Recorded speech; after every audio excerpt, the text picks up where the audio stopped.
Hello dear student, welcome. तो direct taxation पे भी हम लोग सॉल्व कर रहे हैं। सम तुम्हारा है सैलरी और हाउस प्रॉपर्टी दोनों, मतलब ऐसा सम बड़ा ज़्यादा मार्क्स लेता है। इतना सैलरी का पार्ट, इतना तुम्हारा हाउस प्रॉपर्टी का पार्ट, फिर इतना तुम्हारा डिडक्शन है ना।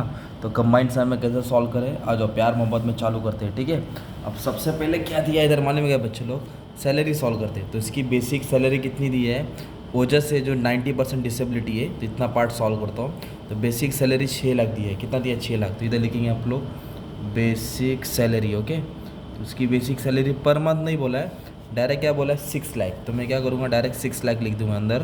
फिर टोटल करके हम अमाउंट पोस्ट कर देंगे। ठीक है, फिर इसको क्या मिल रहा है? बोनस मिला। कितना बोनस मिला? 2.5 लाख। इधर वो भी बोनस कभी भी रिसीव ना टैक्सेबल होता है। ठीक है, बोनस रिसीव पर बोनस वो रहेगा ना, बोनस अनाउंस या डिक्लेयर वो नहीं लेने का रहता है। तो ये भी बोनस 2.5 लाख हिसाब में आएगा under the head of salary. फिर उसको मिला एंटरटेनमेंट अलाउंसेस, घूमने फिरने का मिला। कितना मिला? 48,000। तो ये भी जो एंटरटेनमेंट अलाउंस है वो भी टैक्सेबल है। ओके, कितना मिला बंटी? 48,000। और जिसको बहुत अच्छा खासा सैलरी पगार मिल रहा है, आप लोगों को भी इतना मिले तो लाइफ सेटल हो जाएगी।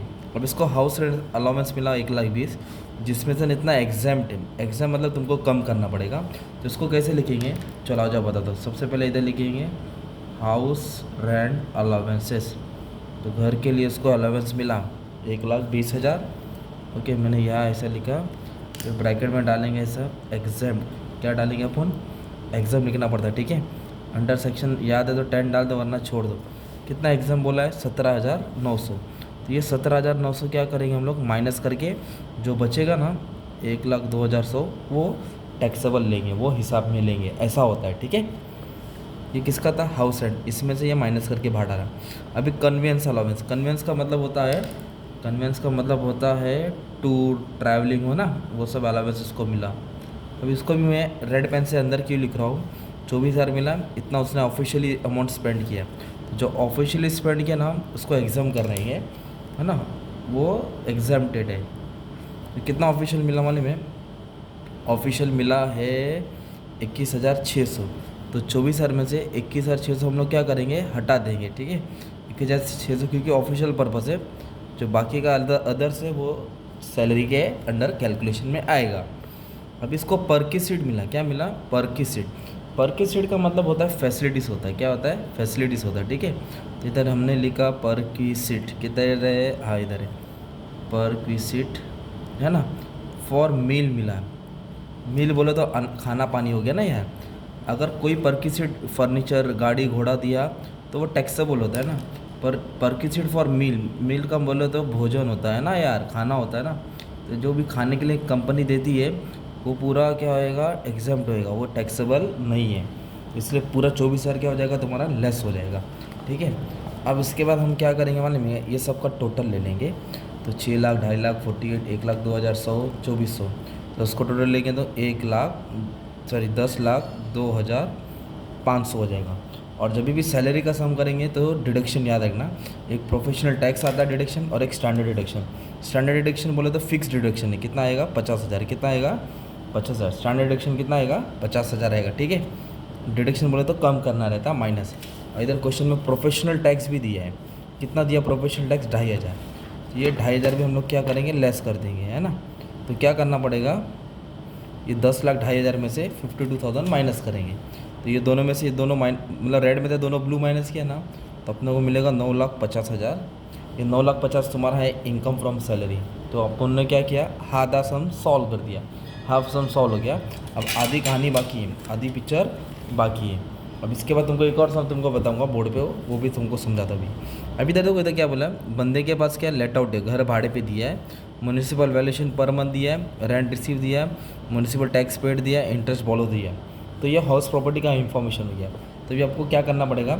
सबसे पहले लिखना पड़ेगा फेयर रेंट, म्यूनिसिपल वैल्यूएशन और रेंट, एक्चुअल रेंट रिसीव। ये तीनों में अपने को क्या उठाना पड़ेगा? हायर वैल्यू निकालना पड़ेगा। उसको बोलेंगे गाँव, ग्रॉस एनुअल वैल्यू। तो फेयर रेंट तो नहीं दिया है, चल डैश मार दूंगा। म्यूनिसिपल वैल्यूएशन दिया है 75,000 पर मंथ, है ना। तो दे लिखेंगे 75,000 पर मंथ। इसको 12 कर देंगे, 10 से कटेगा तो 7, ये हो जाएगा 9 लाख। ठीक है, ये हो गया फेयर रेंट। और रेंट रिसीव पर मंथ, एक महीने का भाड़ा है 60,000। एक महीने का भाड़ा अगर 60,000 है तो 12 महीने का हो जाएगा 7,20,000, 7,20,000, ठीक है। फेयर रेंट तो नहीं है ना, फिर इन तीनों में हायर वैल्यू उठाएंगे, बड़ा। तो तीनों में बड़ा बाबू कौन है? तीनों में बड़ा बाबू है 9 लाख, ओके। तो इधर लिखेंगे 9 लाख, इसको बोलेंगे ग्रॉस एनुअल वैल्यू। और इसमें से municipal tax paid by owner minus करेंगे, municipal tax paid by owner. और इधर क्या दिया? टैक्स 2 दिया है, एक 24 है, एक 12 है ना। तो फिर जो प्रीवियस ईयर है ना, मतलब 22-23 वो नहीं लेंगे, जो करंट ईयर का वो माइनस करना पड़ेगा अपने को, है ना। तो करंट ईयर का क्या करना पड़ेगा? वो माइनस करना पड़ेगा ना। तो कैसे दिया है, मतलब समझाता हूँ। मतलब जो आउटस्टैंडिंग रहेगा ना वो नहीं लेने का, म्यूनिसिपल टैक्स पेड में जो आउटस्टैंडिंग है ना, जो अभी देना बाकी है वो नहीं लेने का। ये जो लास्ट जो पेड है, मतलब ये दोनों पेड के लोन है, 36,000 दोनों पेड है, तो दोनों आएगा, क्योंकि ये 2024 है ना, ओके। तो आउटस्टैंडिंग मतलब जो बाकी है देना, इन लोगों ने क्या बोला है? पेड, पेड मतलब दे दिया। तो कितना दे दिया? टोटल 36,000 दिया। वो 36,000 क्या करेंगे तुम लोग? माइनस करेंगे, ओके, दोनों आ जाएगा। तो 9 लाख में से 36 क्या करेंगे हम लोग? माइनस करेंगे। तो 8,64,000 अमाउंट को मैंने बाहर लिख दिया। और हम लोग कर रहे हैं हाउस प्रॉपर्टी, तो हाउस प्रॉपर्टी में 2 डिडक्शन आता है, और इसको क्या बोलेंगे? नाव बोलेंगे। क्या बोलेंगे? नाव, मतलब नेट एनुअल वैल्यू, ओके। तो एक स्टैंडर्ड डिडक्शन होता है 30% और एक इंटरेस्ट ऑन बोरोड कैपिटल होता है, डिडक्शन अंडर सेक्शन 24। तो हाउस प्रॉपर्टी में 30% फिक्स है, तो ये 30% किसका निकालने का? 8,64,000 का, ओके। 8,64,000 का 30%, तो कितना हो जाएगा? मालूम है? 8,600 है ना, 8,640। तो ये हो जाएगा 2,59,200। तो इसके ऊपर 30% निकाला, ये आया। और फिर इंटरेस्ट ऑन बोरोड कैपिटल भी दिए है, कितना बोरोड कैपिटल दिया है? 1,70,000। तो ये 1,70,000 भी डिडक्शन में आ जाए, 1,70,000, ठीक है। तो मतलब दो डिडक्शन आता है किसमें? हाउस प्रॉपर्टी में। 30% नाव का लिया और इंटरेस्ट ऑन बोरोड कैपिटल, तो इसमें तो ये दोनों क्या करेंगे? माइनस करेंगे। अपने को कितना अमाउंट मिल जाएगा मालूम है?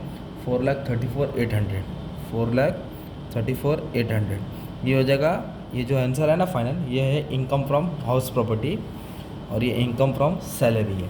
अभी दोनों को ऐड करेंगे, अपने को टोटल इनकम मिलेगा। जो उसका इनकम मिल रहा है 13,84,800, ये टोटल इनकम हो गया। फिर आता है डिडक्शन, किस में आएगा डिडक्शन? Under chapter 6A।